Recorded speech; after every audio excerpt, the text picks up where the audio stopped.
என்னை பார்க்குறவங்கலாம் கேட்குற ஒரே கேள்வி, இல்லை நம்ம ஜோரோவை பார்க்குறவங்க எல்லாரும் கேட்குற ஒரே கேள்வி, இந்த பைக்கை வாங்கலாமா? ஆஸ் எ யூஸராக இந்த பைக்கை நான் 8 மந்த்ஸாக யூஸ் பண்ணிகிட்டு இருக்கேன். அண்ட் 11,000+ கிலோமீட்டர் இந்த பைக்கை நான் ட்ரைவ் பண்ணியிருக்கேன். ஆஸ் எ யூஸராக எனக்கு இந்த பைக்கோட ப்ரோஸ் அண்ட் கான்ஸ் என்னென்ன இருக்குன்றது எனக்கு ப்ராப்பராக தெரியும். அதை தான் இன்ஃபர்மேட்டிவாக இந்த வீடியோவில் நான் ஷேர் பண்ணலான்னு இருக்கேன். ஸோ வீடியோ ஃபுல்லாக பாருங்கள். இந்த பைக்கை நீங்கள் வாங்கணும்னு ஒரு ஐடியா இருந்தீங்கன்னா கண்டிப்பாக இது ஒரு யூஸ்ஃபுல்லான வீடியோ இருக்கும். ஸோ சப்ஸ்கிரைப் பண்ணிவிட்டு வீடியோக்குள்ளே போகலாம் வாங்க. கைஸ், பைக்கோட பில்டு குவாலிட்டி, கம்ஃபர்ட் எப்படி இருக்குன்றதை பார்த்துருவோம். பில்ட் குவாலிட்டியை பொறுத்த வரைக்கும் எனக்கு ஃபஸ்ட்டான இஷ்யூ என்ன தெரியுதுன்னு பார்த்தீங்கன்னா, டேங்க் பியூராக ஃபைபர் மெட்டீரியல் கொடுத்துருக்காங்க. இதோட சிப்ளிங்ஸான R15 MT இதை விட இதோட டேங்க் குவாலிட்டி பெட்டராக தான் இருக்குது. பட் என்ன பிரச்சனைன்னு வரப்போ, இது ஃபேமிலி யூசேஜுக்கு கொஞ்சம் கஷ்டமாக இருக்குது யூஸ் பண்ணுறதுக்கு. என்னென்னு பார்த்தீங்கன்னா, இது ஒரு வெயிட் வச்சுட்டு நீங்கள் கேரி பண்ணிட்டு போக முடியாது. ஒரு எக்ஸாம்பிள் சொல்கிறேன், நீங்கள் ஒரு மினரல் வாட்டர் கேன் வீட்டுக்கு எடுத்துகிட்டு வரணும், ஒரு எமர்ஜென்சியில் நீங்கள் எடுத்துகிட்டு வரீங்க அப்படின்ற பட்சத்தில் இதில் நீங்கள் தூக்கி வைக்கிறப்போ கண்டிப்பாக ஒரு சின்ன சின்ன இஷ்யூஸ் இதில் ஏற்படுது. நான் ஒரு கேனை கேரி பண்ணி எடுத்துகிட்டு போகணுன்னா ஃப்ரண்ட்டில் இந்த இடத்துல வச்சு தான் ப்ளேஸ் பண்ணி தான் நான் வந்து பைக்கை ஓட்டிகிட்டு போகிறேன். இது மேலே வைக்கிறதுக்கு எனக்கே ஒரு தயக்கமாக தான் இருக்குது. பிகாஸ் இது வந்து நிறைய வெர்ஷன்ஸில் உங்களுக்கே தெரியும், அந்த எக்ஸ்பேண்ட் வந்து ஜாயிண்ட் வச்சுருப்பாங்க. இந்த பிளாஸ்டிக்கும் இந்த ஃபைபருக்கும் நடுவில் ஒரு ஜாயிண்ட் ஒன்று இருக்கும். அது வந்து ரிலீஸ் ஆகி வெளில வந்துடும் ஒரு சில மாடல்ஸில். இதில் அது கிடையாது. அதை வந்து சார்ட் அவுட் பண்ணியிருக்கேன்னு Yamaha சைடில் சொல்லியிருக்காங்க வெர்ஷன் 4ல். இருந்தாலுமே எனக்கு ஒரு சின்ன இஷ்யூஸ் அதில் இருந்துகிட்ருக்கு. அதனால தான் இந்த ஃபைபர் மெட்டீரியல் கொஞ்சம் எனக்கு ஒரு இஷ்யூஸாக தெரிஞ்சிட்ருக்கு. இப்போ காம்படிட்டர் நீங்கள் எது எடுத்தாலுமே மெட்டல்ஸில் கொடுத்துட்ருக்காங்க டேங்க் கெப்பாசிட்டி. இதுனா ஃபைபரில் கொடுக்கறது ஒரு சின்ன ட்ராபேக் தான். எனக்கு கான்ஃபாக தெரிகிற ஒரே விஷயம் பில்டு குவாலிட்டியில் இந்த விஷயம் தான். மற்றபடி நீங்கள் எதை எடுத்தாலுமே பில்ட் குவாலிட்டியில் Yamaha தாறுமாறாக பண்ணியிருக்காங்க. சின்ன சின்ன விஷயமும் நோட் பண்ணி பார்த்து பண்ணியிருக்காங்கன்னு சொல்லலாம். கம்ஃபர்ட்டுன்னு வரும்போது இந்த சீட்டு பெஸ்ட் ஆப்ஷனு. ஏன்னா இது ஒரு வைடான சீட்டு. என்னோடய ஜாப் வந்து பைக் ஓரியன்டாக ஒரு டிரைவிங் ஜாப் எனக்கு. ஸோ எனக்கு அதுக்கேற்ற மாதிரி எனக்கு பைக் வேணுன்றதுக்காக இந்த வைடான சீட்டு கம்ஃபர்ட்காக நான் இதை எடுத்திருக்கேன். கம்ஃபர்ட்டை பொறுத்த வரைக்கும் இவங்ககிட்ட நல்ல ஒரு கம்ஃபர்டபிலிட்டி கிடைக்கும். பட் குஷனை மட்டும் நீங்கள் கொஞ்சம் ஆல்ட்ரேஷன் பண்ணிங்கன்னா இன்னுமே பெட்டராக இருக்கும் இந்த சீட் கெப்பாசிட்டியை பொறுத்த வரைக்கும். பிள்ளையான உட்கார வச்சு கூப்பிட்டு போகும்போதுமே எனக்கு ஒரு நல்ல ஒரு ஃபீட்பேக் தான் கிடச்சிது இந்த பைக்கில். பிகாஸ் இது ஒரு ஹேண்ட் கிராப்ஸ் ஆல்சோ ப்ரொவைட் பண்ணியிருக்காங்க. வீட்டில் பர்சனல் யூஸுக்குமே இந்த பைக் வந்து ஒரு நல்ல ஒரு கேப்பபிளாக தான் இருக்குது. நீங்கள் ஒரு மிடில் ஏஜ்டு பர்சன்ஸை கூப்பிட்டு போகிறீங்கனாலுமே அவங்க இதில் ஒரு எந்த ஒரு தயக்கமும் இல்லாமல் ஏறி உட்கார அளவுக்கு கொடுத்துருக்காங்க. ஃபுட் பேக்ஸ் ஆல்சோ மீடியமான ரேஞ்சில் தான் கொடுத்துருக்காங்க. ஸோ ஏறி உட்காரத்துக்குமே யூஸ்ஃபுல்லாக இருக்குது இந்த பைக்கை பொறுத்த வரைக்கும். நீங்கள் லாங் ட்ரைவ்ஸே எடுத்துகிட்டு போனாலுமே நல்ல ஒரு டிரைவிங் பொசிஷன் தான் உங்களுக்கு கிடைக்கும். ஸோ ஹிப் பெயின்லாம் உங்களுக்கு கண்டிப்பாக ஏற்படாது இந்த பைக்கில். ட்ரிப்ஸ் எல்லாம் போகிறப்போ எனக்கு கிட்டத்தட்ட 200+ கிலோமீட்டர்ஸ் வந்து ஒரே நாளில் ட்ரைவ் பண்ணுற மாதிரி இருந்தது. எனக்கு இது ஒரு நல்ல கம்ஃபர்ட் தான் கொடுத்தது இந்த பைக்கை பொறுத்த வரைக்கும். மற்ற பைக்ஸ் ஓட்டிகிட்டு வந்தவங்க எல்லாருக்குமே சின்ன சின்ன பெயின்ஸ் வந்து ஏற்படுது. இந்த பைக்கில் எனக்கு ஹிப் பெயின் வந்து லாங்காக ஸ்ட்ரெச் பண்ணுறோம். ஒரு 80 கிலோமீட்டர்ஸ் அபோவ் தான் எனக்கு வந்து சின்ன சின்ன ஒரு மைல்டு பெயினை வந்து ஃபீல் பண்ண முடிஞ்சது. ஸோ இதில் கம்ஃபர்ட்டுக்கு நான் வந்து 80 கொடுப்பேன். நீங்கள் வந்து பில்ட் குவாலிட்டியை பொறுத்த வரைக்கும் நான் 75 கொடுப்பேன் இந்த பைக்குக்கு. அண்ட் இந்த பைக்கில் சொல்லி ஆகணும், பில்ட் குவாலிட்டி நல்லா தான் பண்ணியிருக்காங்க ஃபைபராக இருந்தாலுமே. பட் சின்ன சின்ன விஷயம் என்னென்னா, ஸ்க்ராச்சஸ் வந்து ஈஸியாக வந்து அப்சர்வ் பண்ணுது இந்த வண்டி. என்னை பொறுத்த வரைக்கும் இது தான் வாட்டர் வாஷ் பண்ணால் இந்த வாட்டர் மார்க் தான் இருக்குது. இதெல்லாம் ஸ்க்ராச்சஸ் இல்லை, மைன்யூட்டாக இருக்குது பாருங்கள். உங்களுக்கு தெரியும்னு நினைக்கிறேன் ஸ்க்ராச்சஸ். என் வீட்டில் கோழி இருக்குது, சண்டை கோழி. இவனுங்க இது மேலே ஏறி நின்று ஸ்க்ராட்ச் பண்ணிகிட்டு இருக்கானுங்க. பட் செம்மையாக ஸ்க்ராட்ச் வந்து அப்சர்வ் பண்ணுது இந்த பேனலை பொறுத்த வரைக்கும். நீங்கள் PPFலாம் போகிறீங்கன்னா பெட்டரான ஒரு ரிசல்ட் கிடைக்கும். பட் என்னை பொறுத்த வரைக்கும் இந்த பைக்கு டியூரபிலிட்டி நல்லாவே இருக்குது. ஆக்சுவலாக எனக்கு இது வந்து இம்ப்ரெஸ்ஸாக பண்ணிடுச்சு. நான் இந்த பைக் எடுக்கிற வரைக்குமே எனக்கு வந்து இது ப்ளஸ்ஸாக இருக்குமா மைனஸாக இருக்குமான்ற ஒரு டிசிஷனில் தான் எடுத்தேன். அண்ட் இந்த இண்டிகேட்டர்லாம் சொல்லி ஆகணும். எனக்கு வந்து சைடில் இந்த மவுண்ட் பண்ணியிருக்க இண்டிகேட்டர் நிறைய பேர் கேட்டுகிட்டே இருக்காங்க. இந்த பைக்கில் மட்டும்தான், இந்த மாடலில் மட்டும்தான் இது வருது. ஸோ அதனால் F-Series வச்சுருக்க நிறைய ஃப்ரெண்ட்ஸ் வந்து எனக்கு கேட்டுட்ருக்காங்க, இந்த இண்டிகேட்டர் நல்லாயிருக்கு, எப்படி இதை செட் பண்ணுறது சொல்லுங்கள் அப்படின்றாங்க. அண்ட் இதில் இன்னொரு ட்ராபேக் ஒன்று இருக்குது. என்னென்னு பார்த்தீங்கன்னா, இந்த கிராஷ் கார்டுக்கும் இந்த பேனலுக்கும் நடுவில் கேப் இருக்குது. கிட்டத்தட்ட ஒரு 1/2 இன்ச் இருக்கும், உங்களுக்கு தெரியும்னு நினைக்கிறேன். அதுவே அனதர் சைடுக்கு வருவோம், உங்களுக்கு தெரியும்னு நினைக்கிறேன். கேப்பே கிடையாது இந்த இடத்துல. இந்த மாடலுக்கு மட்டும்தான், அதாவது என் பைக்குக்கு மட்டும்தான் இந்த ப்ராப்ளம் இருக்கான்னு கேட்டால் கிடையாது. நீங்கள் வாங்குகிற எல்லா மாடல்ஸ்லுமே இந்த ப்ராப்ளம் இருந்துகிட்ருக்கு. இது ஒரு பெரிய இஷ்யூவாக நீங்கள் கேட்டிங்கன்னா இது பெரிய இஷ்யூ கிடையாது என்னை பொறுத்த வரைக்கும். நீங்கள் கிராஷ் பண்ணுறீங்கன்றப்போ கண்டிப்பாக அந்த மெட்டல் வளையும். அப்போ வந்து ஃப்ரண்ட்டில் இருக்க அந்த ஃபேரிங்ஸில் அடி வாங்கும். அடி வாங்கிச்சுன்னா கண்டிப்பாக இது வளையும். ஸோ நீங்கள் கிராஷ் கார்டை மாற்றிக்கிறது நல்லது, இல்லைனா இதை லைட்டாக கொஞ்சம் பெண்ட் பண்ணி வச்சுக்கிறது பெஸ்ட்டு. அண்ட் அடுத்தது பில்டு குவாலிட்டின்னு வரப்போ எனக்கு இதோட ஸ்விட்ச் குவாலிட்டியெல்லாம் இம்ப்ரெஸ் பண்ணிட்டாங்க யமஹாவை பொறுத்த வரைக்கும். நிஜமாகவே ஸ்விட்ச் குவாலிட்டி சூப்பராக கொடுத்துருக்காங்க. அண்டு இந்த கில் ஸ்விட்சாக இருக்கட்டும், கீழே இருக்க ஆட்டோமேட்டிக் கட் ஆஃப் ஸ்விட்சாக இருக்கட்டும், எல்லாமே நல்லா ப்ராப்பராக பண்ணியிருக்காங்க. ஏன்னா வீடியோ ஆரம்பித்ததுலேருந்து பில்ட் குவாலிட்டியாக இருக்கட்டும் அண்டு இதோட கம்ஃபர்ட்டாக இருக்கட்டும் எல்லாத்தையுமே மார்க் வந்து ஆவரேஜ் லெவலே கொடுத்துட்ருக்கான்னு பார்க்காதீங்க. நான் வந்து ப்ராப்பராக இதை யூஸ் பண்ணி என்னோடய எக்ஸ்பீரியன்ஸ் தான் ஷேர் பண்ணிகிட்டு இருக்கேன். ஸோ இது வந்து ப்ராப்பரான ஒரு கரெக்டான வேல்யூவாக இருக்கும் இந்த ரிவ்யூவை பொறுத்த வரைக்கும்.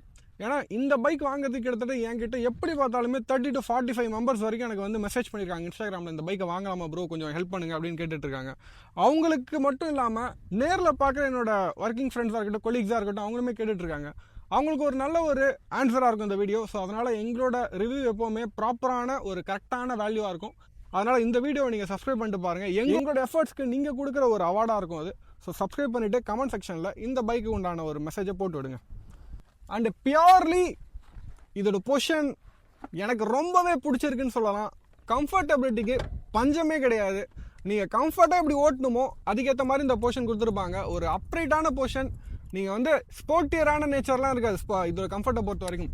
நீங்கள் ஓட்டுறீங்கன்றப்போ எந்த ஒரு இஷ்யூஸுமே இல்லாமல் உங்களால் ட்ராவல் பண்ணிக்க முடியும் இந்த பைக்கோட பொசிஷனை பொறுத்த வரைக்கும். ஸோ எனக்கு இது பர்சனலாக ஓட்டி பார்க்குறப்போ எனக்கு வந்து பிடிச்சது இந்த பைக்கு. ஸோ அதனால தான் நான் உடனே பர்ச்சேஸ் பண்ணிட்டேன். நீங்கள் ட்ராவல் பண்ண போகிறீங்க, எனக்கு வந்து ட்ராவலிங் தான் ப்ரோ என் ஜாபே, அதுவும் இல்லாமல் நான் வந்து சின்ன சின்ன ட்ரிப்ஸும் போவேன், நியர்பை ஒரு 300 to 400 கிலோமீட்டர்ஸ் வரைக்கும் ட்ரைவ் பண்ணுவேன் அப்படின்னு நீங்கள் எதிர்பார்க்குறீங்கன்னா தலைவன் தான் பர்ஃபெக்டான choice. Go and buy for it.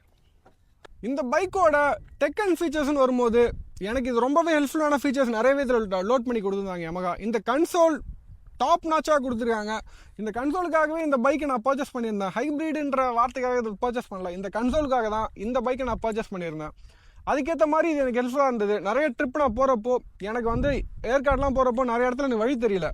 நான் மேப் இதில் வந்து லோட் பண்ணி விட்டு அதுக்கப்புறம் நான் வந்து இதில் இதோட நேவிகேஷன் ஹெல்ப்பால் தான் நிறைய இடத்துக்கு போயிட்டு வந்துட்டு இருந்தேன். ஸோ எனக்கு இது வந்து ஒரு பெட்டரான ஃபீச்சராக இருந்தது இந்த நேவிகேஷன். அண்டு இதுலேயே நிறைய உங்களுக்கு ஃபீச்சர்ஸ் ஆட் பண்ணி கொடுக்குறாங்க. மியூசிக் ஏறினா மியூசிக் வந்து சேஞ்ச் பண்ணிக்க முடியும் டிரைவிங் அப்போ. அதே மாதிரி இதில் இன்னொரு ஃபீச்சர்ஸ் ஒன்று இருக்குது, கால் அட்டன் பண்ணிக்க முடியும், காலை கட் பண்ணிக்க முடியும் இந்த கீஸ் வச்சு. உங்களால் அந்த கொடுத்துருக்க ஸ்விட்சை வச்சு உங்களால் எல்லா வேலையுமே செஞ்சுக்க முடியும். ப்ளூடூத் பேரிங் மட்டும் நீங்கள் பண்ணிட்டா போதும் உங்களோட மொபைல் வழியாக. இதில் ஸ்மார்ட் டெக்ஸ் கனெக்ட்னு ஒரு ஆப் ஒன்று இருக்குது. அந்த ஆப் வந்து ப்ளே ஸ்டோர்லேயும் இருக்குது, அந்த iOSக்குமே சப்போர்ட்டபுளாக இருக்குது. அந்த ஆப்பை நீங்கள் டவுன்லோட் பண்ணிட்டீங்கன்னா இந்த பைக் அது கூட பேர் ஆகிடும். ஸோ உங்களுக்கு வந்து மொபைலில் வர எல்லா நோட்டிஃபிகேஷனுமே இதில் வந்துடும். முக்கியமாக வாட்ஸ்அப் மெசேஜஸ் வரைக்கும் இதில் படிச்சிக்க முடியுது. இது ஒரு பெரிய ஒரு அப்கிரேடாக தான் நான் பார்க்குறேன் இந்த பைக்கை பொறுத்த வரைக்கும். டெக் கேஜெட்ஸ் விஷயத்தில் இவனுக்கு ஃபீச்சர்ஸ் வைஸ் நான் வந்து 95 கொடுப்பேன் இந்த பைக்கை பொறுத்த வரைக்கும். அண்டு டெக் வைஸ் பார்க்குறப்போ இவங்ககிட்ட இன்னொரு ஃபீச்சர்ஸ் இருக்குது, ட்ராக்ஷன் கண்ட்ரோல் சிஸ்டம். இந்த 150cc பைக்குக்கு ட்ராக்ஷன் கண்ட்ரோல் சிஸ்டம் தேவையா நீங்கள் கேட்டிங்கன்னா கண்டிப்பாக என்னை பொறுத்த வரைக்கும் தேவை கிடையாது. பட் இவங்கிட்ட அந்த ட்ராக்ஷன் கண்ட்ரோல் சிஸ்டம் இருக்கிறதுனால எனக்கு நிறைய விஷயத்தில் இவன் யூஸ்ஃபுல்லாக இருந்தான். நான் சேரு சாயதெல்லாம் யூஸ் பண்ணுறப்போ வண்டி ஆட்டோமேட்டிக்காக கட் ஆஃப் ஆச்சு. ஒரு சில இடங்களில் வண்டி ஸ்லிப் ஆகிறப்போ ஆட்டோமேட்டிக்காக வண்டி கட் ஆஃப் ஆகுது. இந்த ட்ராக்ஷன் கண்ட்ரோல் சிஸ்டம் இதில் சூப்பராக ஒர்க் ஆகுது அண்ட் நல்லாவே யமஹா டியூன் பண்ணியிருக்காங்க. இதனால் நமக்கு என்ன பெனிஃபிட்னு பார்க்குறப்போ எனக்கு ட்ராக்ஷன் கண்ட்ரோல் சிஸ்டம்னால ஒரு நல்ல மைலேஜ் கிடைக்குது இந்த பைக்கை பொறுத்தவரைக்கும். ஏன்னா நான் சடனாக பிக்கப் கொடுக்குற ஆள், கிளச்சை விட்டுட்டு சடனாக திருவேன், எனக்கு அதுக்கேற்ற மாதிரி வண்டி பவர் டெலிவரியும் இருக்கும். ட்ராக்ஷன் கண்ட்ரோல் ஆனில் இருந்தால் அந்த பவர் டெலிவரி எனக்கு கிடைக்கல.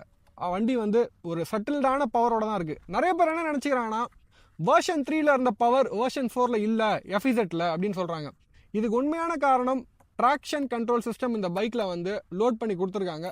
ஸோ இதனால் உங்களுக்கு வந்து பவர் டெலிவரி கம்மியாக தெரியும். இவனுக்கு 2 ஃபேஸ் இருக்குது. ட்ராக்ஷன் கண்ட்ரோல் முன்னாடி குழந்த மாதிரி இருப்பான், அம்பி மாதிரி. ட்ராக்ஷன் கண்ட்ரோல் நீங்கள் ஆஃப் பண்ணிங்கன்னா அந்த முழு பவர் உங்களுக்கு டெலிவரி கண்டிப்பாக கிடைக்கும். கிளச்சை விட்டிங்கன்னா அந்த சீர்ற திறன் இவங்ககிட்ட வந்து கண்டிப்பாக தெரியும். ஒரு சின்ன ஒரு புலி மாதிரி இவன் சீருவான் ட்ராக்ஷன் கண்ட்ரோல் சிஸ்டம் ஆன் பண்ணிங்கன்னா.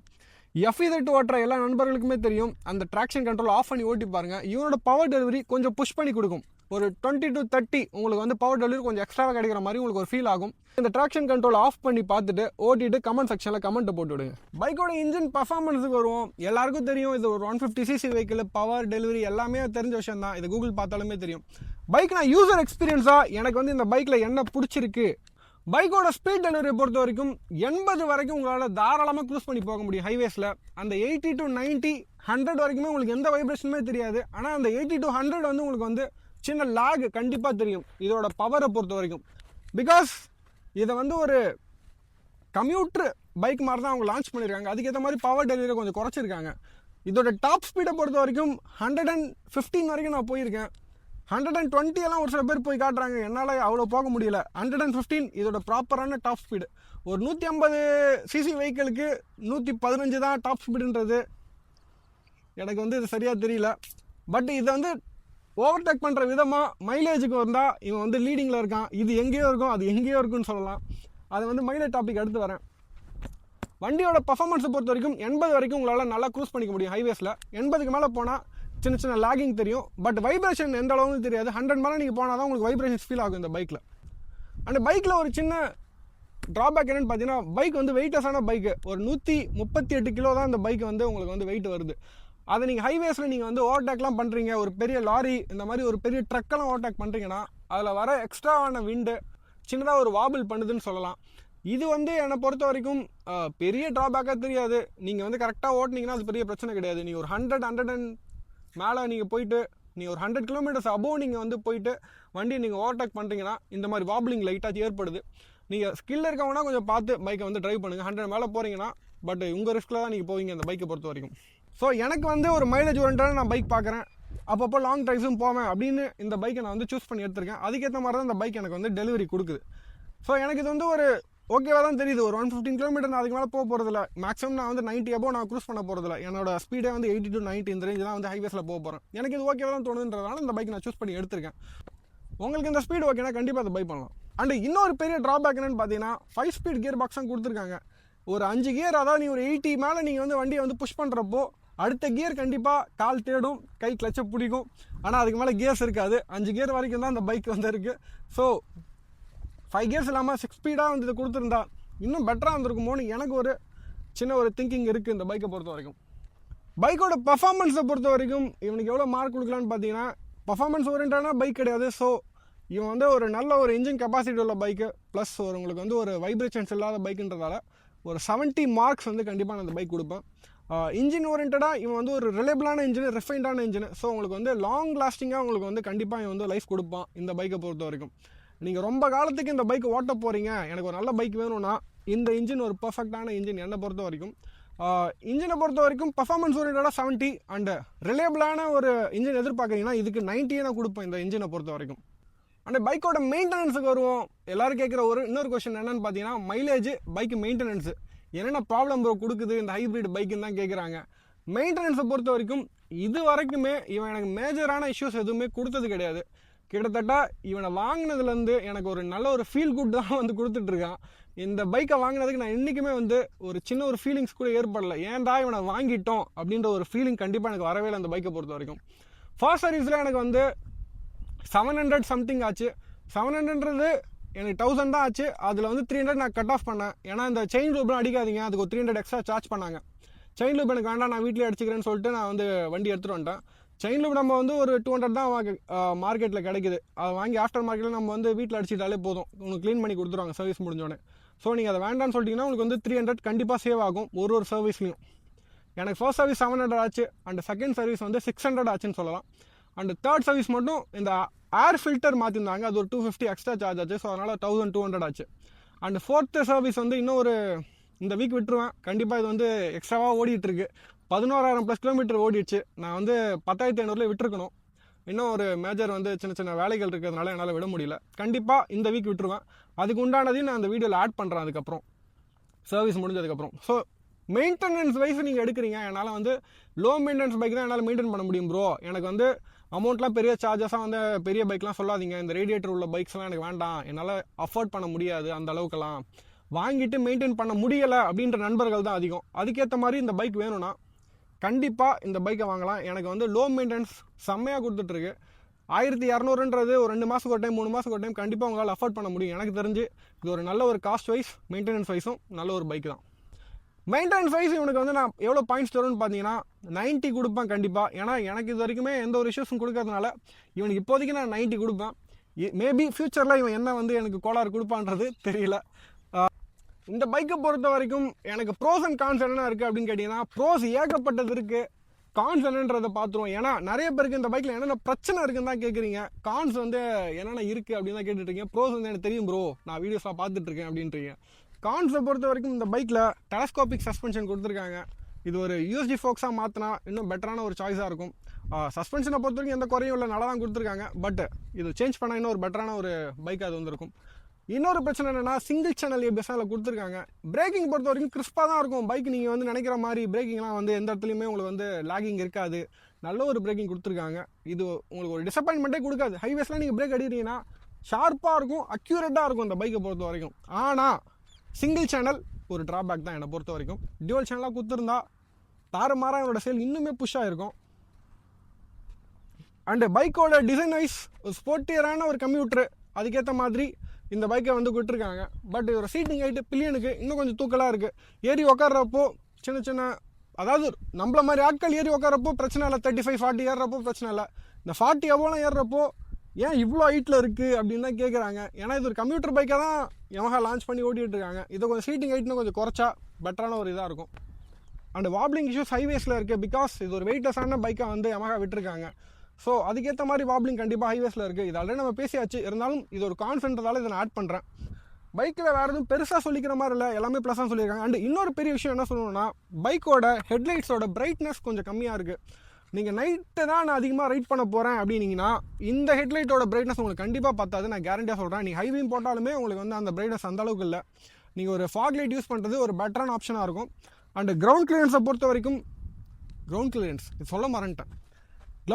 கிரவுண்ட் கிளியரன்ஸை பொறுத்த வரைக்கும் இந்த பைக்கில் ரொம்பவுமே எனக்கு வந்து டிசப்பாயின்மெண்ட் பண்ணிட்டாங்க யமஹா. ஏன்னா பில்லியனோட போகிறப்போ எனக்கு கிரவுண்ட் கிளியரன்ஸ் வந்து செம்மடி வாங்குது.